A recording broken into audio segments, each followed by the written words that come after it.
তিনি কবে থেকে আছেন? অনেক সময় আমাদের মাথায় প্রশ্ন জাগে, এই যে আল্লাহ আছেন কবে থেকে আসছে? কবে থেকে উনি? শুরুটা কবে? আল্লাহ বলে আমি সূচনাহীন অতীত থেকে আছি। আমি এমন অতীত থেকে আছি যেই অতীতের কোনো সূচনা নাই। সুবহানাল্লাহ কইবেন না? আবার আমি সীমাহীন ভবিষ্যৎ পর্যন্ত থাকব। সুবহানাল্লাহ পড়ে। এমন ভবিষ্যৎ যেটা সীমা নাই, এমন অতীত যেটা শুরু হয় নাই, তিনি হচ্ছেন আল্লাহ। চিল্লায় বলেন তিনি কে? এজন্য আমরা বলি রাদিতু বিল্লাহি রাব্বা, রব হিসেবে আল্লাহ তোমারে পেয়ে আমরা খুশি। এই জন্য আমাদের ইবাদতের সব জায়গায় এই রবের নামের গুণগান আছে না নাই? আমরা যখন রুকুতে যাই আমরা পড়ি সুবহানা রাব্বিয়াল, আবার যখন আমরা সিজদায় যাই আমরা পড়ি সুবহানা রাব্বিয়াল আ'লা, রুকুতে গেলে সুবহানা রাব্বিয়াল আযীম, আবার যখন সিজদায় যাই তখন আমরা পড়ি সুবহানা রাব্বিয়াল আ'লা। আবার কবরের জীবন যখন আমরা শুরু করে দিব, কবরের প্রথম প্রশ্ন হবে তোমার রবের নাম কি? আমরা বলবো আল্লাহ আমারে রব, আল্লাহ আমারে রব, এই রবি আমার সব, দমে দমে তনু মনে তারি অনুভব। তোমার দুনিয়াতে আমি যেদিকে তাকাই অতই নেয়ামতে ডুবে আছি সবাই।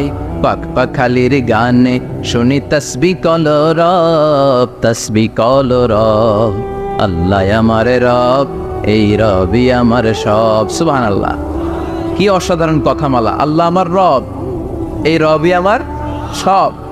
আল্লাহ যদি আমার সাথে থাকে পৃথিবীর কোনো শক্তি আমার থামাতে পারবে না। চিল্লাবে না ঠিক কিনা? আর এই রবকে যদি তুমি হারাও, রব যদি আমার বিপক্ষে চলে যায়, পৃথিবীর কোনো শক্তি আমার কোনো উপকার করতে পারবে? এজন্য বিশ্বনবী বলতেন ইযা সাআলতা ফাসআলিল্লাহ ওয়া ইযা ইসতাআনতা ফাসতাইন বিল্লাহ। যখন সাহায্য চাইতে মনে চাইবে, সাহায্য চাইবা কার কাছে? আমাদের কোনো গুরুত্বপূর্ণ ঘটনা ঘটলে, গুরুত্বপূর্ণ লাইফ ইভেন্ট ঘটলে, কিংবা আমরা কোনো বিপদে পড়লে সবার আগে আমরা ফেসবুকে শেয়ার দিই, ঠিক না? কথা কন। ফেসবুক অ্যাকাউন্ট নাই কার কার দেখি? ওই আল্লাহর ওলিদেরকে একটু দেখে রাখি। মাশাআল্লাহ, অনেকের নাই, অনেকের ফেসবুক অ্যাকাউন্ট নাই। তো এটাতে ভালো কাজে লাগানো উচিত। যেটাই আমরা করি এটা যেন ইসলামের পক্ষে যায়, ঠিক কিনা? মিন হুসনি ইসলামিল মারই তানকুহু মা লা ইয়ানিহি। ব্যক্তির ইসলামের সৌন্দর্য হচ্ছে যে অনর্থক কাজ ব্যক্তি করবে না। যে কাজে সওয়াব আছে, যে কাজে কল্যাণ আছে, ব্যক্তি শুধু ওই কাজটা করবে। চিৎকার করে বলেন ঠিক কিনা? অনর্থক কাজ করা ঠিক না, অনর্থক কথা বলা ঠিক না, অনর্থক সম্পদ নষ্ট করা ঠিক না, অনর্থক টাইম পাস করা ঠিক না। কারণ মুমিন জানে মা ইয়ালফিযু মিন কাউলিন ইল্লা লাদাইহি রাকীবুন আতীদ। মুমিনের জিহ্বা দিয়ে যা বের হয় তার প্রতিটি শব্দ পাই পাই করে হিসাব নেবে কে? আমাদের জীবনে অনর্থক কথা আছে না নাই? চায়ের দোকানে বসলে নিমসারে আছে নাকি এগুলা? অপ্রয়োজনীয় আলাপ, নিজেরও কাজে লাগে না, ফ্যামিলিরও কাজে লাগে না, ইসলামেরও কাজে লাগে না, খালি খোসা খুঁজে ঠেলাঠেলি বাড়ায়। এরকম ডাকাত আছে না নাই? অপ্রয়োজনীয় কথা, অপ্রয়োজনীয় কাজও আছে না নাই এদেশে? দেদারসে মানুষ করে বেড়াচ্ছে অপ্রয়োজনীয় কাজ। হুজুরে পাইলে হাজার হাজার ছবি আছে না নাই? এটা অপ্রয়োজনীয় না? হজে গিয়েছিলাম এবার, কমসে কম 10,000 ছবি তুলছে আমার সাথে হাজিরা। অপ্রয়োজনীয়, প্রয়োজন নাই। এসেছে ইবাদত করতে, হুজুর একটা সেলফি। ইয়াং ছেলেপেলারা সেলফি তোলে বেশি। আর বুঝলাম না, আঙ্গুল দুটার এরকম করে রাখে। আমি বললাম এটা কি? হুজুর ইটস গ্যাংনাম স্টাইল। এটা কি? Gangnam style. এরকম বাঁকা করে থাকবে আর এরকম দুটা ছবি তো। এগুলো অনর্থক। মুমিন ওই কাজ করবে যে কাজটা constructive, fruitful for him, for his family and for the society. যেটা তার নিজের কাজে আসবে, যেটা তার ফ্যামিলির কাজে আসবে, যেটা সমাজের কাজে আসবে। এই কাজগুলো করার দরকার আছে না নাই? আমার দেশের যুবক ছেলেগুলো অপ্রয়োজনীয়, কোনো কারণ নাই এই সমস্ত কাজে ঝগড়া বিবাদে আলাপে লিপ্ত থাকার কারণে তাদের যে ইনোভেটিভ পাওয়ার আল্লাহ তাআলা দিয়েছেন এটাকে তারা কাজে লাগাতে পারে না। আমাদের দেশের যুবকদের কিন্তু অনেক ম্যারিড, তারা যখন পৃথিবীর বিভিন্ন দেশের ইউনিভার্সিটিগুলোতে পড়ে তারা র্যাঙ্কিং 1 নম্বরে আসে একেবারে। আমি যে ইউনিভার্সিটিতে পড়ি, ইন্টারন্যাশনাল ইসলামিক ইউনিভার্সিটি মালয়েশিয়া, ওখানে বাংলাদেশিদের ফলাফল রেজাল্ট সবচেয়ে ভালো। হার্ভার্ডে যান, ক্যামব্রিজে যান, অক্সফোর্ডে যান, যেখানেই যাবেন বাংলাদেশিদের ফলাফল অনেক ভালো। তো তারা সেখানে অপ্রয়োজনীয় কাজে তাদের সময়কে নষ্ট করে না। এজন্য যুবক ভাইয়েরা, তোমাদের আছে প্রাণ ঢালা উচ্ছ্বাস, অনেক শক্তি তোমাদের গায়ে। এখন তোমাদের রক্ত গরম, তোমাদের এই গরম রক্ত ইসলামের কল্যাণে কাজে লাগাইতে হবে। শুধু সেলফি তুইলা সময় নষ্ট করা যাবে না, চিল্লায় বলো ঠিক কিনা। কিছুদিন আগে আমি দেখলাম মানবতার দেয়াল। কিসের দেয়াল? কিছু ছেলে পেলে নিউ আইডিয়া, নিউ আইডিয়া বের করেছে যে এটার নাম মানবতার দেয়াল।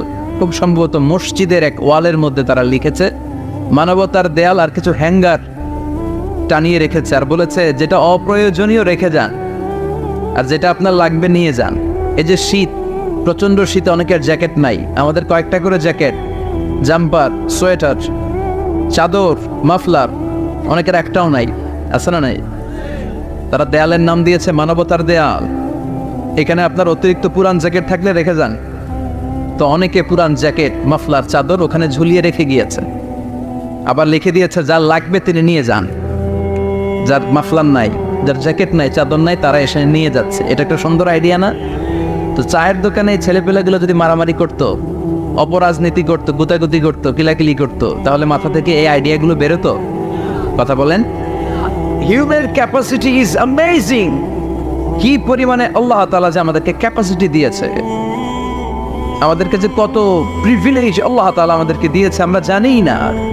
আমরা আমাদের দেহে কত শক্তি, সম্ভাবনা নিয়ে যে ঘুরে বেড়াই আমরা অনুধাবন করি না। এজন্য সময়গুলোর কাজে লাগাও। কিন্তু আফসোসের সাথে লক্ষ্য করা যাচ্ছে যুবকদের চরিত্রকে ধ্বংস করে দেওয়ার জন্য যে কয়েকটা হাতিয়ার আছে সবগুলো বাংলাদেশে আছে না নাই? ইয়াবা আছে না নাই? ফেন্সিডিল আছে না নাই? হেরোইন আছে না নাই? মারিজুয়ানা আছে না নাই? এই ফেন্সিডিল, ইয়াবা আগে শুনতাম ইউনিভার্সিটির ছেলেরা খাইতো, এরপরে নাইমা আসলো কলেজে, এরপরে হাই স্কুলে, এখন প্রাইমারি ছেলেদের হাতেও ইয়াবা ঢুকছে। চিল্লা এখন ঠিক কিনা? দেশের যুব সমাজ আজকে কোথায়? পর্নোগ্রাফি, এক একটা মোবাইল, এক একটা হিন্দি সিনেমার কারখানা। ইন্ডিয়ান নায়িকাদের কোমর দোলানো ডান্স আছে না নাই? স্মার্টফোন নিয়ে ছেলে স্মার্ট হয়, কিন্তু ইমান, আখলাক, চরিত্র সব শেষ। অপরাজনীতি, রাজনীতির নামে মন্দ, খারাপ, প্রতিহিংসামূলক ছাত্র রাজনীতি। নেতারা এই যুবক ছেলেদেরকে ইউজ করে, ওর বিরুদ্ধে ও মার, তুই ওরে মার, ওনারা থাকে অন্য জায়গায়, আছে না নাই? এভাবে আমাদের দেশের ছেলেদের চরিত্র, তাদের সম্ভাবনাকে আমরা নষ্ট করে দিচ্ছি। যুবক ভাইয়েরা, in the day of judgement, কিয়ামতের কঠিন ময়দানে আল্লাহ তাআলা 7 শ্রেণীর ব্যক্তিকে তার আরশের নিচে ছায়া দিবেন। এর মধ্যে এক শ্রেণী হচ্ছে তোমরা যারা যুবক, শাবুন নাশাআ ফি ইবাদাতিল্লাহ।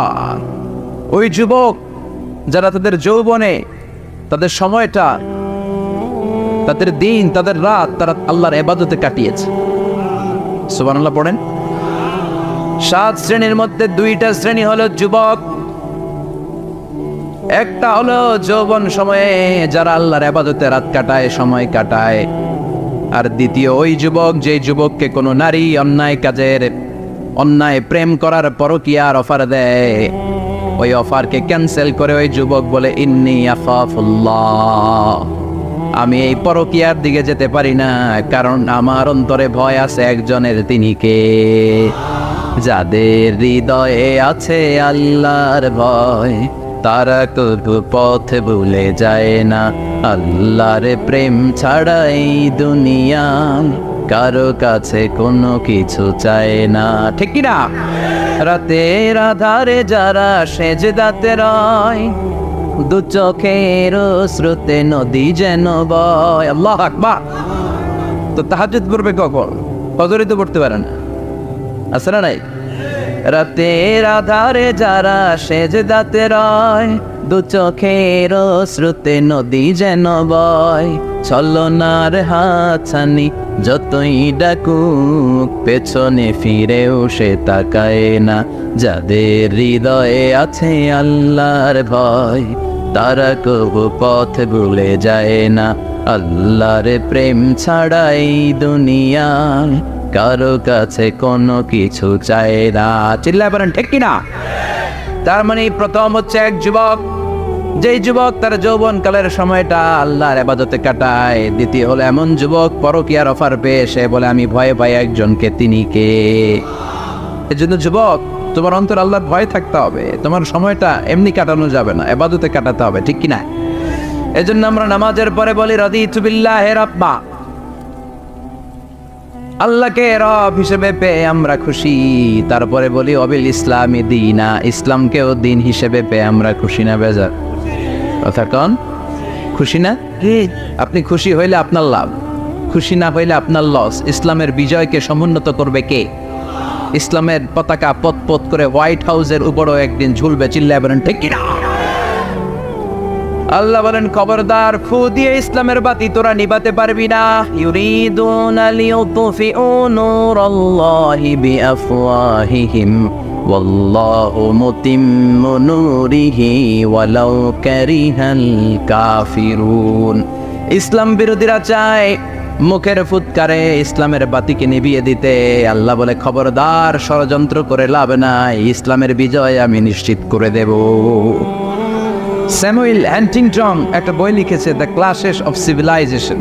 ওই বইতে তিনি বলেছেন এই যে সভ্যতার সংঘাত, এত সভ্যতা, চায়না সভ্যতা, আর্য সভ্যতা, বৈদিক সভ্যতা, সিন্ধু সভ্যতা, মহেঞ্জোদারো সভ্যতা, ইরাকীয় সভ্যতা, মিশরীয় সভ্যতা, একটার পর একটা সভ্যতা পৃথিবীতে এসেছে, একটার পর একটা সুপার পাওয়ার। এখন সুপার পাওয়ার হচ্ছে ইউনাইটেড স্টেটস অফ আমেরিকা, ধারণা করা হচ্ছে এরপরে চায়না হবে সুপার পাওয়ার, আবার অনেকে বলছে এরপরে ইন্ডিয়া হবে সুপার পাওয়ার। এভাবে একটার পর একটা সুপার পাওয়ার যাওয়ার পরে সর্বশেষ যে সুপার পাওয়ারটা পৃথিবীর বুকে মাথা উঁচু করে দাঁড়িয়ে থাকবে সেটার নাম হচ্ছে ইসলাম। সেটার নাম কি? তার নমুনা গোটা বিশ্বব্যাপী আছে না নাই? ইসলামকে যত দমাইতে চায় এটা আরো উপরের দিকে ওঠে। সুবহানাল্লাহ কইবেন না? ইসলামের বৈশিষ্ট্য হচ্ছে চারা বীজের মতো। চারা বীজ তো আপনারা চিনবেন, নিমসালের মানুষ। বীজ, ইসলাম হচ্ছে বীজের মতো। ইসলামের শত্রুরা ইসলামকে মাটিতে গেড়ে দিতে চায়, কিন্তু ইসলাম হচ্ছে বীজের মতো, চারা বীজ। চারা বীজ মাটিতে গেড়ে দিলে কি হয়? কথা কর, আরো গজিয়ে ওঠে, মাটি ফেড়ে উপরের দিকে উঠে চিৎকার করে বলে ঠিক কি না? ইসলাম হচ্ছে টিউবের মতো। টিউব, পুকুরে যারা নতুন সাঁতার কাটতে যায় ডুবে যাতে মারা না যায়, টিউব নিয়ে সাগরের মধ্যে নামে। এই টিউবকে যত আপনি পানির নিচে ডুবাতে চাইবেন, টিউব আর উপরের দিকে ভেসে ভেসে উঠে। সুবহানাল্লাহ পড়ে। ইসলামরে তো ওরা চিনে নাই। ইসলাম হচ্ছে চারা বীজের মতো, ইসলাম হচ্ছে টায়ারের টিউবের মতো। এটার যতই নিচের দিকে নামাইতে যায়, এটার বৈশিষ্ট্য হচ্ছে এটার ধাক্কা মারলে এটার উপরের দিকে ওঠে। সুবহানাল্লাহ কইবেন না? গোটা বিশ্বব্যাপী আজকে ইসলামের গণজোয়ার, হাজার হাজার লোক কালিমা পড়ে মুসলমান হচ্ছে। গত কিছুদিন আগে আফ্রিকাতে এক লোক এক গ্রামের কয়েক হাজার মানুষকে এক ময়দানে দাঁড় করিয়ে একসাথে শাহাদাতের বাণী পাঠ করিয়ে মুসলমান বানায় ফেলছে। এই আফ্রিকার বুকে এতদিন আমেরিকার কাজ ছিল, এটারে বলে Tansir, Christian missionary. Lakh lakh dollar দিয়ে আফ্রিকার দেশগুলোর মধ্যে গরিব গরিব মুসলমানগুলোর তারা নাসারা বানাতো। এই বিষয়টা যখন মুসলিম স্কলারদের নজরে এলো, এখন গোটা বিশ্বের সব মুসলিম স্কলাররা আফ্রিকায় যে ইসলামের দাওয়াতকে প্রচার করে দিচ্ছে। গ্রামকে গ্রাম খ্রিস্টান সম্প্রদায় লা ইলাহা ইল্লাল্লাহ মুহাম্মাদুর। ঝিনুকের ভেতর লুকিয়ে থাকে যেমন মতি, ঝিনুকের ভেতর লুকিয়ে থাকে যেমন মতি, কলমা শাহাদাতে আছে আল্লাহর জ্যোতি, কলমা শাহাদাতে আছে আল্লাহর জ্যোতি। পড়েন সবাই। ঝিনুকের ভেতর লুকিয়ে থাকে যেমন মতি, ঝিনুকের ভেতর লুকিয়ে থাকে যেমন মতি, কলমা শাহাদাতে আছে আল্লাহর জ্যোতি, কলমা শাহাদাতে আছে আল্লাহর জ্যোতি। ঠিক কি না? এই জ্যোতি যদি একবার কারো হৃদয়ের মধ্যে স্থান করে নেয়, এই নুরানি আলোর ছোটা যদি কারো হৃদয়ের মধ্যে জায়গা দখল করে নেয়, পৃথিবীর কোনো মতাদর্শ তার অন্তরের মধ্যে আর থাকতে পারে? গ্রামকে গ্রাম আফ্রিকাতে এখন কালিমা পড়ে পড়ে মানুষ মুসলমান হয়ে যাচ্ছে। সুবহানাল্লাহ পড়ে। একদিন আমেরিকার হোয়াইট হাউসের উপরেও কালিমার লা ইলাহা ইল্লাল্লাহর পতাকা পতপত করে উড়বে, চিল্লায় বলেন ঠিক কিনা? এজন্য আমরা বলি ওয়াবিল ইসলামি দীনা, ইসলামকে ধর্ম হিসেবে পেয়ে আমরা খুশি না বেজার? After the twin tower attack, the number of Muslim in America already have been doubled. Now it's tripled. Twin tower অ্যাটাকের আগে আমেরিকা যত মুসলমান ছিল, এটা গত কয়েক বছর ধরে ছিল ডবল, এখন এটা ট্রিপল হয়ে গেছে। মানে টুইন টাওয়ার অ্যাটাকের আগে আমেরিকায় মুসলমানের সংখ্যা যা ছিল, এখন এটা 3 গুণ বাড়ছে। ইউরোপ, আমেরিকাতে মসজিদের সংখ্যা বাড়ছে, দাওয়াতি কাজের সংখ্যা বাড়ছে, এমনকি হার্ভার্ড ইউনিভার্সিটিতে, অক্সফোর্ডে, ক্যামব্রিজের ভেতরে, MIT, Massachusetts institute of technology, সায়েন্সে যারা পড়ে এদের স্বপ্ন MITর ভিতরে ইসলাম ঢুকে গেছে। এজন্য ইসলামের আলোকে কেউ নিভিয়ে দিতে পারবে? ইসলামের গতিকে কেউ থামিয়ে দিতে পারবে? এটা অসম্ভব। এজন্য ইসলামের বিজয় সুনিশ্চিত। আমরা যারা লেগে থাকতে পারবো, আমাদের কপালকে উজালা করে দিবে কে? আর বিরোধিতা যারা করবো তাদের সব শেষ, দুনিয়াও শেষ, আখিরাতও আমও শেষ, সালাও।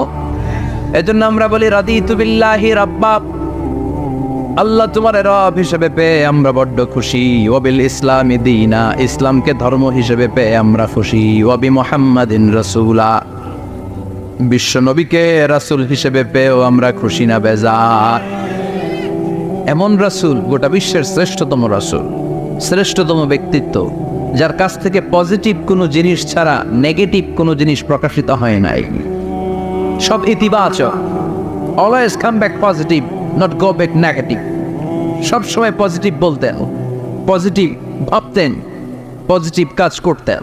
কোনো নেগেটিভ, নেতিবাচক কোনো কিছু বিশ্বনবীর জীবনে খুঁজে পাওয়া যায় না? চিল্লায় বলেন খুঁজে পাওয়া যায়? As a father, as a husband, as a commander, as a lawyer, as a reformer of the society, Muhammad is the superman of the world. গোটা বিশ্ব এখন তাকে সুপারম্যান ভাবতেছে, বস অফ দ্য অল বসেস। পৃথিবীতে যত বস এসেছে, সব বসের সবচেয়ে বড় বস হচ্ছে বিশ্বনবী মুহাম্মদ সাল্লাল্লাহু। এজন্য আমরা বলি নবী মুহাম্মাদিন রাসূলা। আল্লাহকে রব হিসেবে পেয়ে আমরা যেমন খুশি, ইসলামকে ধর্ম হিসেবে পেয়ে তেমন খুশি, বিশ্বনবীকেও রাসূল হিসেবে পেয়ে খুশি না বেজার? কথা কন। এই বিশ্বনবীর ভালোবাসা যদি অন্তরে না থাকে, জান্নাতে ঢোকা যাবে নাকি? আল্লাহর ভালোবাসা, বিশ্বনবীর ভালোবাসা অন্তরে থাকার দরকার আছে না নাই? আল্লাহকে যে পাইতে চায়, হযরতকে ভালোবেসে, আরশ কুরসি লৌহ কালাম না চাইতে পেয়েছে সে। হযরতকে ভালোবেসে, আরশ কুরসি লৌহ কালাম না চাইতে পেয়েছে সে। চিল্লায় বলেন ঠিক কি না? নবীর ভালোবাসা অন্তরে থাকতে হবে। তাহলে 3টা জিনিসের ঘোষণা আমরা দেই নামাজের পর। আল্লাহকে রব হিসেবে পেয়ে আমরা খুশি, ইসলামকে ধর্ম হিসেবে পেয়ে খুশি, বিশ্বনবীকে রাসূল হিসেবে পেয়ে খুশি, আবার এই কিতাবটারে সংবিধান হিসেবে পেয়ে আমরা খুশি না বেজার? এটার আলোকে আমাদের সমাজ প্রতিষ্ঠিত হোক, মদিনার সমাজ হোক, সোনালী সমাজ হোক, আলোকিত সমাজ হোক, আমরা চাই কি চাই না? এই কোরআনের আইন দিয়ে আমার দেশ চলুক, আমরা চাই কি চাই না? এই কোরআনে ধর্ষকদের বিচার আছে না নাই? অবিবাহিত ধর্ষক হলে 100 ব্যাট, আর যদি বিবাহিত ধর্ষক হয় ডেথ পেনাল্টি। সৌদিতে করে হেড অফ, মাথাটাকে নুইয়ে তলোয়ার দিয়ে এক কোপ মেরে গর্দানটা আলাদা করে দেয়, ঠিক কিনা? অনেক দেশে ডেথ পেনাল্টি করে হ্যাঙ্গিং এর মাধ্যমে, ফাঁসির মাধ্যমে। দর্শনের বিচার বাংলাদেশে সহজে পাওয়া যায় না, কিন্তু কোরআন দিয়ে বিচার করলে ওই বিচার আছে না নাই? নোয়াখালীর এক বোনকে দর্শন করা হয়েছে, গোটা বাংলার জামিনে এই নিউজটা আছে না নাই? কোরআনের বিচার থাকলে আলটিমেটার মতো 24 ঘন্টা, 24 আওয়ার্সের মধ্যে ধর্ষককে ডেকে এনে বাইতুল মোকাররমের স্কয়ারের সামনে লক্ষ মানুষের চোখের সামনে ফাঁসির রশিতে ঝুলিয়ে দেওয়া হতো। বড় বড় চোরগুলোর হাত কেটে দেওয়া হতো। কলা চোর, ডিম চোর, মুরগি চোর না, বড় বড় সাইজের চুরি যারা করে 1000 কোটি টাকা মেরে দেয়, দেশের 12টা বাজিয়ে দেয়, দেশের 10-এর সর্বনাশ করে, সিমেন্ট খাইয়া, টিন খাইয়া, রড খাইয়া সব হজম করে। ব্রিজ ভেঙে গেলে ব্রিজের ভেতরে পাওয়া যায় বাঁশ, তার মানে রড গেছে কই? হ্যাঁ, পেটে। এগুলোর এক একটার পেটে 10টা করে পাকস তুলে দিয়েছে আল্লাহ। 10টা স্টোমাক না থাকলে রড হজম হয়? কথা কয় না। এগুলোর বিচার হওয়ার দরকার আছে না? নেই? কোরআনের রাজ যদি কায়েম হয়, এই সবগুলো বড় বড় চোরের বিচার হবে, লাইভ ব্রডকাস্টিং হবে টিভিতে, আমরা সবাই দেখবো কেমন করে তাদের হাত কাটা হয়। ওই সমাজ আমাদের দেশে চালু হোক, আমরা চাই কি চাই না? তাহলে সোজা সাপটা হিসাব, এই 4টা জিনিসের বিরুদ্ধে কেউ অবস্থান নিলে তাদের বিরুদ্ধে আমাদের অবস্থান, জোরে কোন ঠিক কিনা? আর এই 4টা জিনিসের পক্ষে যারা কথা বলবে তাদের জন্য আমাদের অন্তরে দোয়া আছে না নাই? এক হচ্ছে আমার রব, 2 হলো আমার ইসলাম, 3 হলো আমার পেয়ারা নবী, 4 হলো আমাদের আল্লাহর দেয়া সংবিধান কোরআন। এই 4টা জিনিসের বিরুদ্ধে কথা বললে খবর আছে না নাই? এই 4টা জিনিসের বিরুদ্ধে কথা বলা হবে মুসলমানদের দেশে। এই 4টা জিনিসকে কটূক্তি করা হবে, অপমান করা হবে, আর এর বিরুদ্ধে প্রতিবাদ আসবে না। মুমিন চুপ করে বসে থাকবে, সেটা মুমিন নয়, সেটা মুনাফিক। চিল্লায় বলেন ঠিক কিনা? এজন্য এই 4টা জিনিসের বিরুদ্ধে কথা বললে প্রতিবাদের ঝড় তোলার দরকার আছে না নাই? রাজি আছো মুসলমান? এই 4টা জিনিসের জন্য ভালোবাসা আমাদের অন্তরে তুমি স্থান করে দাও। এগুলোকে পুঁজি করে যেন আমরা জান্নাতের অধিকারী হতে পারি, তুমি তৌফিক দাও। আর জোরে পড়েন আমিন। আজকে আমরা যে বইটা থেকে কথা শুনবো, বইটার নাম কি বলেন? আরো জোরে বলেন, কি নাম? আজকে আমরা জানার নিয়তে, শিখার নিয়তে, আমাদের আখিরাতটাকে সুন্দর করার নিয়তে কোরআন থেকে কিছু কথা শুনবো ইনশাআল্লাহ। পড়েন, আরো জোরে পড়েন ইনশাআল্লাহ। আমাদের সবকিছু হয়ে যাচ্ছে শো অফ, মাহফিল হয়ে যাচ্ছে শো অফ, আলোচনাগুলো হয়ে যাচ্ছে শো অফ, লোক দেখানো ভাব। অন্তরে ইখলাস নাই, আল্লাহর প্রতি দরদ নাই, স্রষ্টার প্রতি অগাধ বিশ্বাস আর ভালোবাসা নাই।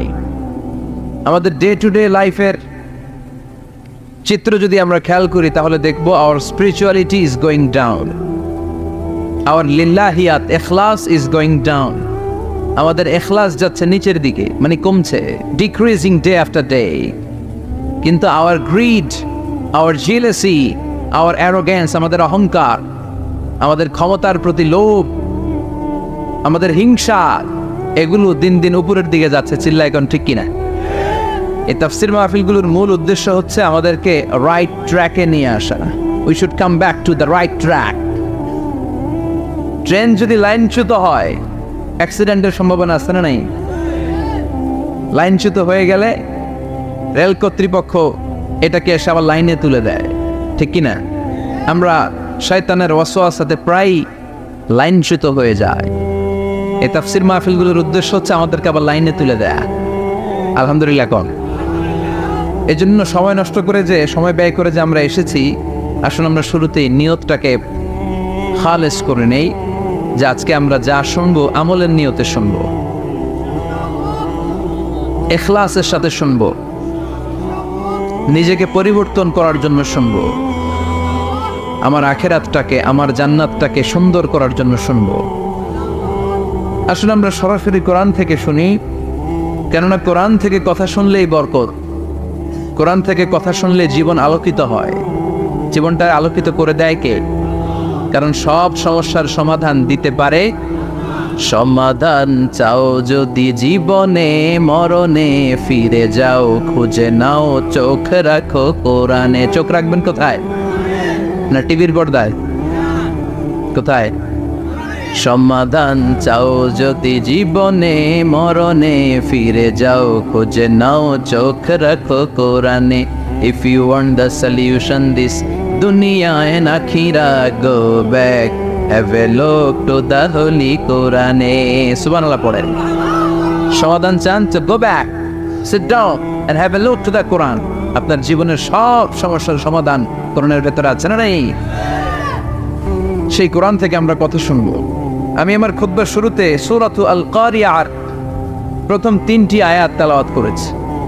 এই সূরার ভেতরে আল্লাহ তাআলা কিয়ামতের নকশা এঁকে দিয়েছেন, কিয়ামতের প্রামাণ্য বর্ণনা দিয়েছেন। কিয়ামত যে একদিন হবে এই পৃথিবী যে ধ্বংস হয়ে যাবে এটার ব্যাপারে সবার অগাধ বিশ্বাস আছে তো, না সন্দেহ লাগে? সন্দেহ আছে কারো? এই পৃথিবী একদিন থাকবে না, ভেঙে চুরমার হয়ে যাবে, খান হয়ে যাবে, সব মেসাকার হয়ে যাবে। আমি থাকবো না, আপনি থাকবেন না, আমরা কেউই থাকবো না, থাকবে একজন, তিনি কে? এটার নাম কিয়ামত, যেটার ব্যাপারে বিশ্বাস না থাকলে ইমানের ঘাটতি চলে আসবে, ঠিক কিনা? তো সেই কিয়ামতের দিনটা কেমন হবে, কিয়ামতের দৃশ্যটা কিরকম হবে, এর নকশা খুব সংক্ষিপ্ত পরিসরে মাত্র 11টা আয়াতে আল্লাহ তুলে ধরেছেন। আপনি মনোযোগ দিয়ে কানগুলো খরগোশের মতো খাড়া করে যদি কথাগুলো শোনেন, আপনার মনে হবে আপনি এখানে বসে কিয়ামত চোখে লাইভ দেখতেছেন, লাইভ। আল্লাহ এমন ভাবে বলেছে, সুবহানাল্লাহ পড়েন। তা আসুন আমরা সরাসরি কিয়ামতকে দেখে আসি, আসলে কিয়ামতটা কেমন। বর্ণনা করছেন কে? আল্লাহ। সূরার নাম হচ্ছে সূরাতুল কারিয়া। কি নাম? আওয়াজ করে উত্তর দিতে হবে। সূরার নাম আল কারিয়া। চিৎকার মেরে বলেন, সূরার নাম কি? আল কারিয়া। এটা মাক্কি সূরা। কি সূরা? বিশ্বনবীর জীবনের দুইটা পর্ব, একটা মাক্কি পর্ব আর একটা মাদানী পর্ব। এটা মাদানী পর্বে নাজিল হয়নি, এটা নাজিল হয়েছে মাক্কি পর্বে। এই সূরার আয়াত সংখ্যা 11।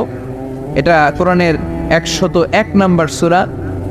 এটা আল কোরআন আল কারীমের 30তম পারায় অবস্থিত একটা সূরা। আমাদের অনেকেরই মাশাআল্লাহ মুখস্থ আছে না? ইমাম সাহেব নামাজে প্রায় পড়ে, অনেকেরই মুখস্থ। শুনতে শুনতে কবে যে মুখস্থ হয়েছে আমাদের নিজেরাও জানি না। সুবহানাল্লাহ পড়ে। কোরআনের ভেতরে খালি বরকত, এটার সাথে লাগলেই বরকত, মসজিদে গেলেই বরকত। মনের অজান্তে আমরা এই সূরাকে মুখস্থ করে ফেলেছি। কিন্তু এই সূরার ভেতরে যে আল্লাহ কিয়ামতের এত চমৎকার নকশা এঁকেছেন, এত প্রামাণ্য বর্ণনা দিয়েছেন, এটা আমরা অনেকে জানিই না। আসুন আমরা এই সূরার আলোকে দেখার চেষ্টা করি যে কিয়ামতটা কিরকম হবে। আল্লাহ একটা শব্দকে এই সূরার শুরুতে 3 বার উল্লেখ করে আমাদের দৃষ্টি আকর্ষণ করেছেন। আল্লাহ tried to draw our attention by mentioning 3 times a word, and that is al-qari'ah. al-qari'ah শব্দটাকে তিনি 3 বার উল্লেখ করে আমাদের দৃষ্টি আকর্ষণ করেছেন। একটা শব্দ 3 বার বললে মানুষের দৃষ্টি আকর্ষিত হয় না? যেহেতু এটা আরব দেশে নাজিল হয়েছে, আবার মক্কায়, মক্কার লোকেরা আরবি বুঝে, তাদেরকে প্রথম বলা হলো আল কারিয়া। তারা ফিরে তাকালো, কি আল কারিয়া? আবার বলা হলো মাল কারিয়া। কি মাল কারিয়া? আবার বলা হলো ওমা আদরাকা মাল কারিয়া। আবার তারা ফিরে তাকালো। দৃষ্টি আকর্ষণের জন্য আল্লাহ তাআলা 3 বার এই শব্দটা বলেছেন। এজন্য এই শব্দের একটা সিগনিফিকেন্স, একটা গুরুত্ব, অর্থবহ একটা মানদণ্ড আছে না নাই? আল কারিয়া শব্দের অর্থ হচ্ছে বিকট আওয়াজ। আল কারিয়া মানে কি? কথা বলেন, আরো জোরে বলেন।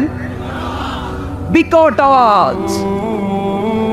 এই বিকট আওয়াজটা তৈরি করার জন্য আল্লাহ তাআলা একজন ফেরেশতা তৈরি করেছেন, যার নাম হচ্ছে ইসরাফিল। নাম কি? আমাদের মধ্যে অনেকের নাম কিন্তু আমরা ইসরাফিল রাখি, তাই না? ইসরাফিল আছে না নাই? আজরাইল কিন্তু রাখে না। কে ডরে? কেন রাখে না? ভয় পায়। কিন্তু ইসরাফিল আছে, আমার পরিচিত অনেকে আছে ইসরাফিল।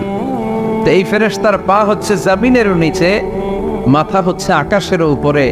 এই ফেরেশতার কাজ হচ্ছে ওই বিকট শব্দ তৈরি করা। উনি একটা সাইরেনের মধ্যে ফু দিবেন, হুইসেল দিবেন, ট্রাম্পেট। ওই ট্রাম্পেটে, ওই সাইরেনে, ওই হুইসেলে ফু দিলেই শুরু হয়ে যাবে আল কারিয়া। মাল ওমা আদরাকা মাল। এই ফেরেশতার দায়িত্বই হচ্ছে ওই বাঁশির মধ্যে ফু দেয়া।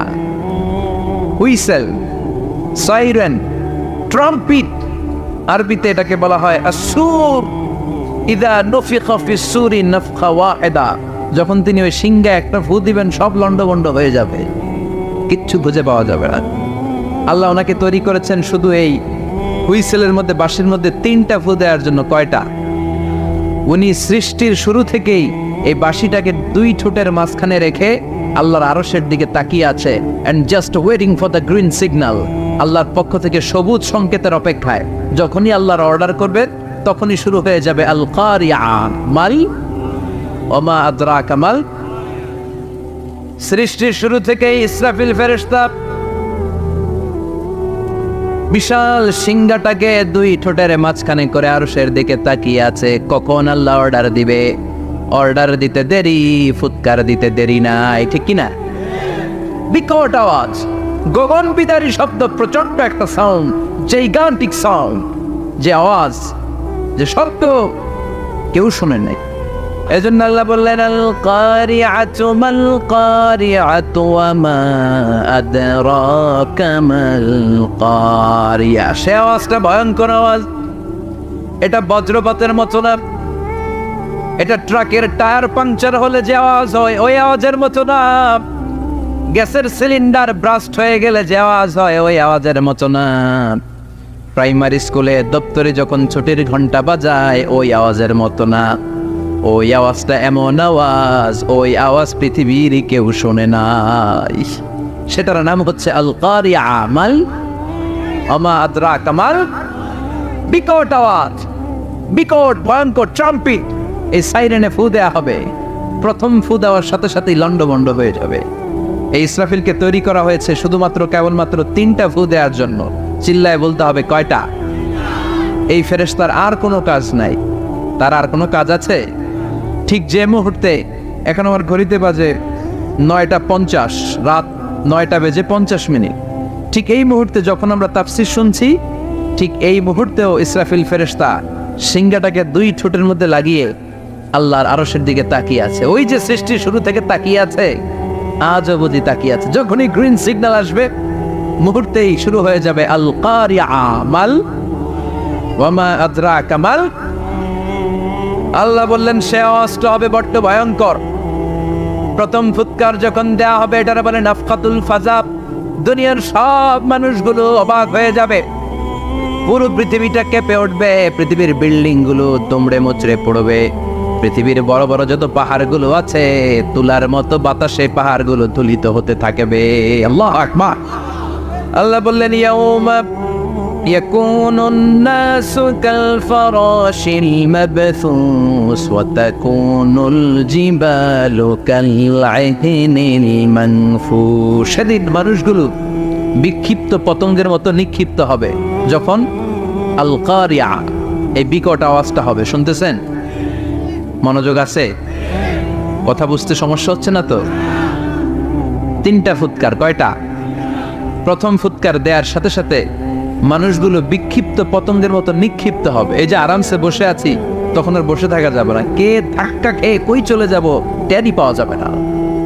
আমরা যে বসে আছি এর কারণ হচ্ছে গ্র্যাভিটেশনাল একটা ল আছে, পাওয়ার। এটাতে বাংলায় বলে মাধ্যাকর্ষণ শক্তি। কি শক্তি?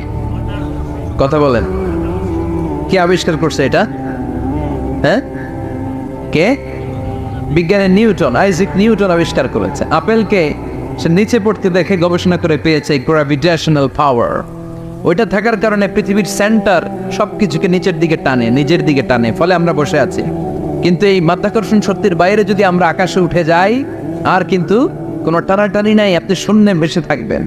নভোচারীরা মহাশূন্যে যে ভেসে থাকে, কিয়ামতের ওই ধাক্কার ভাইব্রেশন যখন শুরু হয়ে যাবে, পুরো পৃথিবীটা মুহূর্তের মধ্যে কেঁপে উঠবে। এমন কম্পন, এমন আওয়াজ পৃথিবীবাসী আর আগে আর শোনে নাই। একটা ধাক্কার চোটে মানুষগুলো ছিটকে কে যেন কই পড়ে যাবে, কেউ টের পাবে না। কে কই চলে গেছে হিসাব নাই। সব থাকবে ওই টাইমে, সব থাকবে না। কেউ থাকবে টয়লেটও, কেউ থাকবে ঘুমে, কেউ থাকবে বাজারে। আপনাদের নিমসার বাজার তো থাকবে তখন, না থাকবে? ওই যে লন্ডভন্ড হয়ে যাবে, হিসাব নাই। কে যে কোথায় ছিটকে পড়বো আমরা জানি না। বিক্ষিপ্ত পতঙ্গের মতো আমরা নিক্ষিপ্ত হব। শীতকালে আমার দেশের ছেলেরা রাত্রেবেলা ব্যাডমিন্টন খেলে, র্যাকেট খেলে না? নিমসারে বোধহয় খেলে টেলে না, খেলে তো। ওরা বাঁশ গেড়ে দেয় ক্ষেতের মাঝখানে। কি গাড়ে? এরপরে বাঁশের মধ্যে লাগায় কি? লাইট। লাইটগুলো লাগালে দেখবেন ক্ষেতের গ্রামের পোকাগুলো এসে লাইটের মধ্যে ছিটকে ছিটকে পড়ে। আমাদের অবস্থায় পোকার মতো হবে তখন। আল্লাহ সেটাই বললেন, ইয়াউমা ইয়াকুনুন নাসু কাল ফারাশিল মাবথুস। বিক্ষিপ্ত পতঙ্গের মতো মানুষগুলো নিক্ষিপ্ত হবে। ওয়া তাকুনুল জিবালু কাল আহনিল মানফুশ। তুলাকে যখন পিটানো হয়, ধ্বনিত করা হয়, দেখবেন তুলার ছোট ছোট কণা বাতাসের মধ্যে ভাসতে থাকে। ফু মারলে আরো দূরে যায়। আরো বাতাস আসলে উড়ে উড়ে যে কোথায় চলে যায় টের পাওয়া যায় না। সুবহানাল্লাহ। বিশাল বিশাল পাহাড়গুলো এরকম ধ্বনিত তুলার মতো সামনে উঠতে থাকবে, একটা পাহাড়ও টিকবে না। বাংলাদেশের সবচেয়ে বড় পাহাড়ের নাম কি জানেন? তাজিংডং পর্বত, কিন্তু সবচেয়ে বড় পাহাড় হচ্ছে গারো পাহাড়, ময়মনসিংহের। ওটা থাকবে কিয়ামতের দিন? আল কারিয়া, আল কারিয়ার সময় টিকবে ওইটা? তাজিংডং বিজয় সবচেয়ে বড় পর্বত শৃঙ্গ, কোথায় এটা? বান্দরবান। এটা টিকবে? কেউকারাডাং একটা আছে না, চিম্বুক আছে না, টিকবে? টিকবে না। পৃথিবীর সবচেয়ে বড় পাহাড় মাউন্ট এভারেস্ট নেপালে 29,035 ফিট উঁচু, টিকবে? ইউরোপের সবচেয়ে বড় পাহাড় আল্পস পর্বতমালা, টিকবে না। আমেরিকার সবচেয়ে বড় পাহাড় আলাস্কা পর্বতমালা, টিকবে না। আরব বিশ্বে বিশাল একটা মাউন্টেন রেঞ্জ আছে, ওইটার নাম তুর পাহাড়, ওইটাও টিকবে না। একটা পাহাড়ও থাকবে না। পাহাড়গুলো ভেঙে দুবড়ে মুচড়ে তুলার মতো ধ্বনিত হতে থাকবে। চিৎকার করে পড়েন আল্লাহ আকবার। এই যে 5 তলা 7 তলা 10 তলা দেদারসে টাওয়ার উঠতে শুরু করেছে, বিল্ডিং বাড়তে শুরু করেছে। কিয়ামত যখন শুরু হবে, আল কারিয়া যখন শুরু হয়ে যাবে, রব্বুল আলামিন পুরো পৃথিবীটারে ধরে একটা ঝাঁকুনি মারবে। ওই ঝাঁকুনির চুটে 8 তলা 10 তলা বিল্ডিং গুলো টিকবে নাকি? 30 তলা 50 তলা হলে তো আর ভাঙবে না। বুর্জ আল খলিফা ভাঙবে না। দুবাইয়ের বুর্জ আল খলিফা সবচেয়ে উঁচু টাওয়ার এটা। কিংডম টাওয়ার, এটা নাকি আরো উঁচু হবে, 1000 মিটার উঁচু হবে। তাইপেডান 101, মালয়েশিয়ার Petronas twin tower, Shanghai tower, Kaaba ঘরের পাশে বুর্জ আল খলিফা, যেটাতে সবাই বলে জমজম টাওয়ার, টিকবে? কথা বলেন, টিকবে? আল্লাহ বললেন ইযা যুলজিলাতিল আরদু জিলজালাহা ওয়া আখরাজাতিল আরদু আসকালাহা ইযা রুজ্জাতিল আরদু রাজ্জান ওয়া বুসসাতিল জিবালু বাসসা। সেদিন পৃথিবীটারে কাঁপিয়ে দেয়া হবে, পুরো পৃথিবী নড়ে চড়ে উঠবে, টাওয়ারগুলো ভেঙে খান খান, পাহাড়গুলো ভেঙে দুমড়ে মুচড়ে যাবে, মানুষগুলো বিক্ষিপ্ত পতঙ্গের মতো নিক্ষিপ্ত হবে। সাগরের পানির মাঝখানে দাউ দাউ দাউ দাউ দাউ দাউ করে আগুন জ্বলতে শুরু করে দিবে। আল্লাহ আকবার। নকশা এঁকে দিছেন আল্লাহ, নকশা এঁকে দিছে না? সুবহানাল্লাহ পড়েন। আবার আল্লাহ বললেন ফাইযা বারিকাল বাসারু ওয়া খাসাফাল কামারু ওয়া জুমিআশ শামসু ওয়াল কামার ইয়াকুলুল ইনসানু আইনাল মাফার। সেদিন মানুষের চোখ হবে ছানা বড়া, চন্দ্র সূর্যে কোনো আলো থাকবে না, মানুষগুলো দিক বিদিক পাগলের মতো দৌড়াবে। সবার মুখে এক কথা, পালাবো কই? পালানোর জায়গা আছে নাকি? শুধু বাংলাদেশের এই সাইডটাতেই কিয়ামত হবে, সৌদিতে আর হবে না। হ্যাঁ, আমেরিকায় কেমন হবে? ওদিক তো ডোনাল্ড ট্রাম্প থাকে। হ্যাঁ, আমেরিকাতেও হবে, জাপানে হবে, ইন্ডিয়াতে হবে, গোটা বিশ্বে একসাথে কাপাকাপি আর এই ধ্বংসলীলা শুরু হয়ে যাবে। চিৎকার করে বলেন ঠিক কি না? আল্লাহ বলেন ইয়াউমা নাতবিস সামা কাতাইয়িস সিজিল্লিল কুতুব। আকাশ আর আকাশ থাকবে না। কাগজ যেমনি আমরা এরকম ফোল্ড করে ফেলি, ভাঁজ করে ফেলি, মন চাইলে কাগজকে যেমনি আমরা এরকম হাতের মধ্যে গুটিয়ে নেই, সেদিন আকাশটারে হাতের মধ্যে গুটিয়ে নিবে কে? মানুষগুলো পাগলের মতো দৌড়াবে। কেউ থাকবে টয়লেটে, কেউ হসপিটালে, কেউ মাজারে, কেউ বাজারে, যে যেখানে থাক, শুরু হয়ে যাবে কিয়ামতের এই ভয়াবহ দৃশ্য। দুধের বাচ্চাকে রেখে দিয়ে মা দৌড়ে পালাবে। দুধের বাচ্চা রেখে মা কোথাও যায়? কলিজার টুকরা এটা, দুধের বাচ্চা, এটারও ফেলে মা কোথাও যায় না। কিন্তু কিয়ামতের ওই ঝাঁকুনির দৃশ্য দেখে, আল কারিয়া মাল ওয়া মা আদরাকা মাল, এই দৃশ্য দেখে দুধের বাচ্চারে রেখে মা দিবে দৌড়। অনেক গর্ভবতী মহিলা থাকবে এই কিয়ামতের সময়ে, যাদের পেটের ভেতরে 2 মাসের বাচ্চা, 3 মাসের বাচ্চা, অপরিপক্ক অপরিণত, বাচ্চাটা এখনো বড় হয় নাই, কোনো বাচ্চার হাত পা এখনো হয় নাই। কিয়ামতের এই ভয়ঙ্কর দৃশ্যটা দেখে জায়গার মধ্যে 3 মাসের অপরিণত বাচ্চাটা ডেলিভারি হয়ে যাবে। আল কারিয়া মাল কারিয়া। আমা আতরা কামাল। পৃথিবীর যখন এইরকম দৃশ্য, আল্লাহ তাআলা ইসরাফিলকে বলবেন, ইসরাফিল তোর তো 3টা ফুৎকার দেওয়ার দায়িত্ব ছিল, দিয়েছে কয়টা? চিল্লায় বলেন কয়টা? এবার আল্লাহ বলবেন এবার দ্বিতীয় ফুৎকার দেয়া। কয় নাম্বার ফু দিবে? ওই ফু দেওয়ার সাথে সাথে ইসরাফিল প্রথম ফুৎকার দিয়ে জায়গা মতো এরকমই দাঁড়ায় থাকবে, আবার যখন গ্রিন সিগন্যাল পাবে মুহূর্তের মধ্যে আরেকটা ফু দিয়ে দিবে। ফু দেওয়ার সাথে সাথে পৃথিবীর সব মানুষগুলো মরে শেষ। কেউ থাকবে? থাকতে পারবো আমরা? থাকার জন্য আসছি। একদিন মাটির ভেতরে হবে ঘরে মন আমার, কেন বান্ধ দালান ঘর, প্রাণ পাখি উড়ে যাবে পিঞ্জর ছেড়ে, ধরা ধামে সবই রবে তুমি যাবে চলে, বন্ধু বান্ধব যত মাতা পিতা দ্বারা সুত সবই হবে তোমার পরে মন আমার, কেন বান্ধ দালান ঘর, একদিন মাটির ভেতরে হবে ঘরে মন আমার, কেন বান্ধ দালান ঘর। ঠিক কিনা? এই গানের কথামালাটা খুব সুন্দর না? আখিরাতের রিমাইন্ডার আমাদেরকে দেয়। এই যে দুনিয়া দুনিয়া, টাকা পয়সা আরো লাগবে, আরো কামাবো, এটাতে আমার হবে না, আরো চাই আরো চাই। এই প্রতিযোগিতা, এই কম্পিটিশন, ওর 5 তলা আমার লাগবে 7 তলা, ওর আছে 20 লাখ আমার লাগবে 30 লাখ, প্রতিযোগিতা আছে না নাই? এগুলো আমাদেরকে পাগল বানিয়ে দিয়েছে, মহাচ্ছন্ন করে ফেলেছে। পৃথিবীটা আসলে একটা মরিচিকা, বোকা, লোভ লালসা, আজ আছে কাল নাই। 2 নাম্বার ফুৎকার দেওয়ার সাথে সাথে পৃথিবীর সব শেষ। মালাকুল মাউত পৃথিবীর সব মানুষের রূহ কবজ করবে। আল্লাহ বলবেন, মালাকুল মাউত আখবিরনি মাইয়া বাকা, আমাকে বল আর কে আছে। মালাকুল মাউত বলবে, পৃথিবীর সব মানুষের রূহ কবজ করে শেষ, কেউ নাই। মানুষবিহীন পৃথিবী, মানুষের কোলাহলে পৃথিবীটা মুখরিত থাকতো এতদিন। গোটা পৃথিবীব্যাপী মানুষের কোলাহল, ওই যে সাইয়েদনা আদম থেকে শুরু হয়েছে, আর থামে নাই। মানুষ আর মানুষ, মানুষ আর মানুষ, মানুষ আর মানুষ, সব মানুষ শেষ। আল্লাহ আশরাফুল মাখলুকাত একটারেও রাখি নাই, সব শেষ। শুধু আছে জিন জাতি।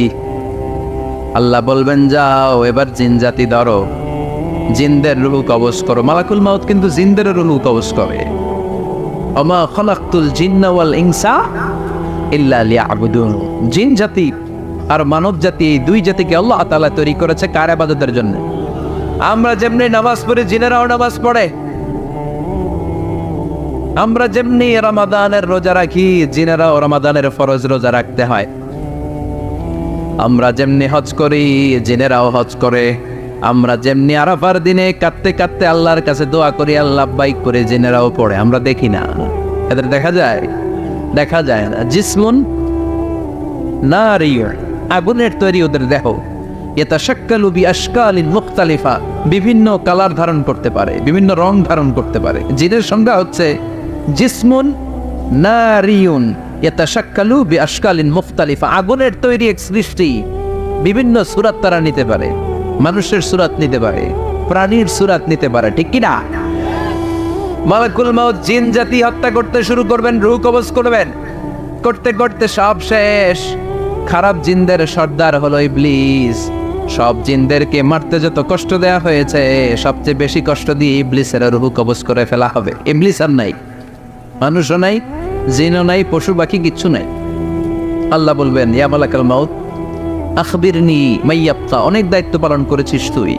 মানুষ মারলি, জিন মারলি, মৎস্যকুল মারলি, পাখি মারলি, সব মারলি, এবার আর কে বেঁচে আছে বল। মালাকুল মউত বলবে, আল্লাহ আর কেউ নাই, খালি ফেরেশতারা আছে। কারা আছে? মালাইকা। আল্লাহ বলবে, যা এবার ফেরেশতাদের গোষ্ঠী শেষ কর। মালাকুল মউত একটার পর একটা ফেরেশতার রূহ কবজ করবে, একটার পর একটা, একটার পর একটা, করতে করতে সব ফেরেশতা। ফেরেশতাদের সংজ্ঞা হচ্ছে জিসমুন নূরিয়ুন ইয়াতাশাক্কালু বিআশকালিন মুখতালিফা, আলোর তৈরি, নূরের তৈরি একটা দেহ, চাইলে বিভিন্ন সূরাত ধারণ করতে পারে। জিন আর ফেরেশতার পার্থক্য বুঝেছে? জিন কিসের তৈরি? আগুন, জিসমুন নারিয়ন, আর ফেরেশতা হচ্ছে জিসমুন নূরিয়ন, নূর দিয়ে তৈরি। একের পর এক ফেরেশতা সবার করা হবে। এবার আল্লাহ বলবেন, ইয়া মালাকাল মাউত আখবিরনি মাইয়াবকা, আর কে কে বেঁচে আছে বল। মালাকুল মউত বলবে, মাবুদ কেউ নাই, মানুষ নাই, জিন নাই, ফেরেশতাও নাই, শুধু আমার 3 জন কলিগ বাকি। কয়জন? জোরে বলেন কয়জন? জিব্রাইল বাকি, ইসরাফিল বাকি, মিকাইল। আর আমি, আল্লাহ বলবে মিকাইলের রূহ কবজ করে নিয়ে আয়। যে মিকাইল আমার আদেশে পৃথিবীতে বৃষ্টি ঝরাতো, আমার আদেশে ক্ষেত খামারে ফসলের ব্যবস্থা করে দিত, আমার আদেশে মানুষের রিজিকের হিসাব রাখতো। এই মিকাইলের রূহ কবজ করে নিয়ে আয়। 1 নম্বর কলিগ শেষ। কলিগ বুঝেন তো? সহকর্মী। কলিগ মানে কি? সহকর্মী। 1 নম্বর কলিগ নাই। আল্লাহ বলবে, যা এবার ইসরাফিলের রূহ কবজ কর। ইসরাফিল ফেরেশতা তখনও আল্লাহর আরশের দিকে ঠোঁটের মাঝখানে বিশাল সিংহাটা নিয়ে তাকিয়ে আছে। ওই মুহূর্তে মালাকুল মাউত যে সালাম দিয়ে রূহটা কবজ করে ফেলবে। ইসরাফিলও নাই, ইসরাফিলও নাই। আল্লাহ বলবে, যা দুনিয়ার সব নবীদের কাছে ওহী দিয়ে, কোরআন দিয়ে, ইনজিল দিয়ে, তাওরাত দিয়ে, জাবুর দিয়ে আমি যেই ফেরেশতাটারে পাঠাতাম, ওই রূহুল আমিন জিব্রাইলের রূহটাও কবজ করে নিয়ে আয়। জিব্রাইলের রূহ কবজ হয়ে যাবে। এবার 3 জন কলিগই শেষ। আছে কেউ? আছে? এবার আল্লাহ বলবে, ইয়া মালাকাল মাউত, হে মৃত্যুর ফেরেশতা, আখবিরনি মাইয়াবকা, মহাবিশ্বে আর কে কে আছে বল। কেউ নাই, মানুষ নাই, জিন নাই, ফেরেশতা নাই, আমার কলিগরাও নাই, আমি বড় একা। এখন আমি একা হয়ে গেছি। আল্লাহ, আছি শুধু আমি, মালাকুল মাউত, তোমার হুকুমের গোলাম। আর আনতাল হাইয়ুল কাইয়ুম, তুমি শাশ্বত চিরঞ্জীব, তুমি তো মরবা না। আমি আছি। বাপসা উনিও থাকবে, উনি আর আল্লাহ থাকবে। আল্লাহ বলবে, মালাকুল মাউত এবার তুই মর, এবার তুই মর। এই কথা শুনে মালাকুল মাউতের খিঁচুনি উঠে যাবে। আজীবন মারছে, আজকে মরবে। খিঁচুনি উঠে যাবে, জ্বর এসে যাবে, কাঁপুনি ছুটে যাবে, কাঁপতে থাকবে। আল্লাহ বলবেন, কাঁপাকাঁপি করে লাভ নাই, মর। মালাকুল মাউত বলবে, মাবুদ এইটা আবার কেমন কথা? সবাই রে আমি মারলাম, আমি মরুম কেন? আমি না মারছি, আমি না মেরেছি, আমি মরবো কেন? আল্লাহ বলবেন, কথা নাই, মর। ও আল্লাহ, আমি কেন মরবো? আমি না দুনিয়ার সবাই রে মারলাম। আল্লাহ বলবেন, কুল্লু নাফসিন যায়িকাতুল মাউত, পৃথিবীর প্রতিটা আত্মারে মৃত্যুর স্বাদ নিতে হবে রে মালাকুল মাউত, তুইও মরবি, মর। কাঁপতে কাঁপতে আল্লাহ বলবে, জান্নাত আর জাহান্নামের মাঝ বরাবর যে দাঁড়া। মালাকুল মাউত দাঁড়াবে। এই দৃশ্য দেখার মতো তখন কেউ থাকবে না। থাকবে? কেউ নাই। মালাকুল মাউত কাঁপতে কাঁপতে আল্লাহ বলবেন, কেঁপে লাভ নাই, কেঁদে লাভ নাই, মরতে তোকে হবেই। Everyone has to take the test of death, সবাইকে মৃত্যুর স্বাদ আস্বাদন করতে হবে। মর,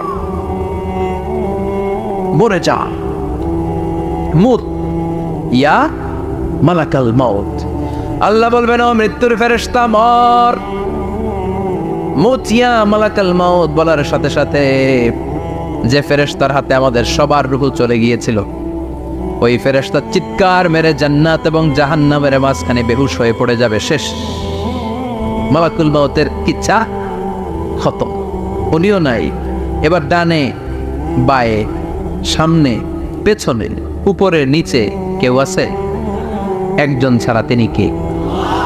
কুল্লু মান আলাইহা ফানি ওয়া ইয়াবকা ওয়াজহু রাব্বিকা যুল জালালি ওয়াল ইকরাম ফাবিআইয়ি আলাই রাব্বিকুমা তুকাযযিবান। এই জমিনে যারা আছে সব শেষ হয়ে যাবে, একজন ছাড়া, তিনি কে? আল্লাহ তখন হুঙ্কার দিয়ে একা একাই বলবেন, একা একাই বলবেন, ইয়া আরদু আইনা আশজারু, কেউ পৃথিবী তোর বড় বড় গাছগুলো কোথায়? আপনাদের নিমসারে বট গাছ আছে? কোথায় আছে বট গাছ? অনেক জায়গায় থাকে না বট গাছ বিশাল, ওইটাকে কেন্দ্র করে শিরকের আখড়া জমে ওঠে, ওইখানে মোমবাতি লাগায়, লাল সালু দেয়, নাচানাচি করে, এরকম বট গাছের আখড়া আছে নাই? আল্লাহ বলবে, ইয়া আরদু, হে পৃথিবী, আইনা আশজারু, কে তোর বড় বড় গাছগুলো আজকে কোথায়? ইয়া আরদু আইনা আনহারুকি, হে পৃথিবী তোর বড় বড় নদীগুলো কই? পদ্মা নদী কই? মেঘনা নদী কই? ব্রহ্মপুত্র কই? গঙ্গা নদী কই? মিসিসিপি, মিসৌরি কই? নীল নদ কোথায়? আমাজন কোথায়? 6,695 কিলোমিটার লম্বা। উগান্ডার ভিক্টোরিয়ার কাম্পালা থেকে এর অববাহিকা শুরু। পৃথিবীর সবচেয়ে বড় যে নদীটা নীল নদ, মিশরে এই নদটা ছিল। আমি দেখেছি, ঘুরেছি এর উপর দিয়ে অনেক। 5 বছরে নীল নদের পানি আমি খেয়েছি। মিশরের নীল নদ ছাড়া কোনো মিঠা পানির উৎস নাই। এজন্য প্রাচীন ঐতিহাসিক, ওনার নাম হেরোডোটাস, উনি বলেছিলেন Egypt is the gift of Nile. মিশর হচ্ছে নীল নদের দান। নীল নদ না থাকলে মিশরে কেউ থাকতো না। আল্লাহু আকবার পড়েন। 2টা নদী সিদরাতুল মুনতাহা থেকে জান্নাতের কানেকশন নিয়ে পৃথিবীতে এসেছে। একটা হচ্ছে ইরাকের দজলা ফোরাত নদী, আর একটা হচ্ছে মিশরের নীল নদী। সুবহানাল্লাহ পড়বেন না? 5 বছর আমি এই নীল নদের পানি খেয়েছি যখন মিশরে ছিলাম। সরাসরি না, মিশরীয় সরকার পাইপলাইন দিয়ে এই পানিকে রিফাইনিং করে জনগণের জন্য পৌঁছে দেয়। এই নীল নদের নিচ দিয়ে মিশরের মেট্রো লাইন আছে, মানে ট্রেন। এটাকে বলে পাতাল ট্রেন। কি বলে? পাতাল ট্রেন। আপনাদের প্রধানমন্ত্রীও নাকি একটা করবে, শুনল, উনি ঘোষণা দিয়েছে। তো এটার নিচ দিয়ে, নীল নদের নিচ দিয়ে আমরা ট্রেন দিয়ে এই মাথা থেকে ওই মাথায় যেতাম, আবার ব্রিজ দিয়ে এপাশ থেকে ওপাশে যেতাম। 10টা দেশ ঘুরে এই নীল নদ, একটা সাগর আছে মেডিটেরেনিয়ান সি, মানে ভূমধ্য সাগর, ওইটার সাথে মিলিত হয়েছে। আল্লাহ সেদিন বলবেন আইনা নাইল, নীল নদ আজকে কোথায়? আইনাল আনহার, নদীগুলো কোথায়? আইনাল কুসুর, প্রাসাদগুলো কই? রাজপ্রাসাদ, টাওয়ার কোথায়? আইনাল জাবাবেরা, অত্যাচারী শাসকগুলো আজকে কোথায়? যারা ক্ষমতার চেয়ার পেলে আর নামতে চায় না, এই ডাকাতগুলো আজকে কোথায়? আল্লাহ বলবে আইনাল জাবাবেরা, ফেরাউন কোথায়? নমরুদ কোথায়? আবু জাহেলের গোষ্ঠী কোথায়? ফেরাউনের চাচাতো ভাইরা কোথায়? নমরুদের চাচাতো ভাইরা কোথায়? কোথায়? যারা ক্ষমতার দাপট দেখিয়েছে, কোনো আওয়াজ আছে? কথা বলেন। আল্লাহ বলবেন লিমানিল মুলকুল ইয়াউমা লিল্লাহিল ওয়াহিদিল কাহ্হার। লিমানিল মুলকুল ইয়াউম, আজকে ক্ষমতা কার? একটা চিৎকার দিয়ে উত্তর দেন, সেদিন ক্ষমতা কার? Who belongs the kingdom today? আল্লাহ বলবেন আজকে ক্ষমতা কার? ক্ষমতা শুধু একজনের। চিল্লায় বলেন, তিনি কে? আল কারিআ মাল ওয়া মা আদরাকা মাল। ইসরাফিলের সিংহায় ফু দেওয়ার ডিউটি হচ্ছে 3 বার দিতে হবে। কয়বার দিছে? কয়বার মনে আছে? খেয়ে ফেলাইছেন মনে হয়। দিতে হবে মোট কয়টা? দিয়েছে কয়টা? বাকি আছে, ওটা দেয়া লাগবে না? আল্লাহ ইসরাফিলকে রুহু দিয়ে আবার দাঁড় করায় দিবেন। সুবহানাল্লাহ পড়েন। সবার আগে ইসরাফিলকে রুহু দিয়ে দাঁড় করিয়ে দিলে উনি ওনার ডিউটি পালনের জন্য আবার সিংহার মাঝখানে ঠোঁট লাগিয়ে তাকিয়ে থাকবে আরশের দিকে। আল্লাহ বলবে ইসরাফিল এবার 3 নাম্বার ফু দিয়া ডিউটি শেষ কর। সুবহানাল্লাহ। বাড়িতে গিয়া আল্লাহ বলবেন 3 নাম্বার ফুৎকার দে। বলার সাথে সাথে ইসরাফিল সিংহাটা 2 ঠোঁটের মাঝখানে দিয়ে বিশাল আর একটা ফুৎকার দিবে। ওই ফুৎকার দেওয়ার সাথে সাথে মিনহা খালাকনাকুম ওয়া ফিহা নুঈদুকুম ওয়া মিনহা নুখরিজুকুম তারাতান উখরা। ওই ফু দেওয়ার সাথে সাথে পৃথিবীর যেখানে যত মানুষ ছিল সব উঠবে। যাদেরকে স্বাভাবিকভাবে কবর দিয়ে কবরস্থানে রাখা হয়েছিল কবর থেকে উঠবে। যারা বিমান দুর্ঘটনায় মারা গিয়েছে ওই ছাইগুলো থেকে উঠবে। যারা সাগরের মধ্যে মারা গিয়েছে সেখান থেকে উঠবে। যাদেরকে তিমি মাছ খেয়ে ফেলেছিল ওখান থেকে উঠবে। যে যেখানে ছিল ওইখান থেকে উঠবে। সুবহানাল্লাহ। লক্ষ লক্ষ মানুষ উঠে বলবে আমাদের ঘুম ভাঙাইলো কে? কি বলবে? ঘুম ভাঙাইয়া গেল রে। ওরা বলবে আমাদের ঘুম ভাঙালো কে? قالوا من بعثنا من مرقدنا هذا ما وعد الرحمن وصدق المرسلون। সব দাঁড়াবে, দাঁড়িয়ে বলবে ঘুম ভাঙালো কে? সবচেয়ে লম্বা ঘুম দিয়েছিল সৈয়দনা আদম আলাইহিস সালামের ছেলে হাবিল, যাকে হত্যা করেছে। জানেন না আপনারা? হাবিল হচ্ছে পৃথিবীর প্রথম নিহত মানব। প্রথম নিহত মানব, তার কবরের জিন্দেগিটা অনেক লম্বা। ওই কত হাজার শত হাজার লক্ষ বছর আগে যে উনি কবরে শুয়ে আছেন, আজও শুয়েই আছেন। কিয়ামতের ওই 3 নাম্বার ফুৎকার দেওয়ার সাথে সাথে উনি উঠবে, উঠে বলবে মান বা'আতানা মিন মারকাদিনা হাদা, কে ভাঙালো আমার ঘুম? কে ভাঙাইছে? মরার কুকিলে কে ভাঙাইছে?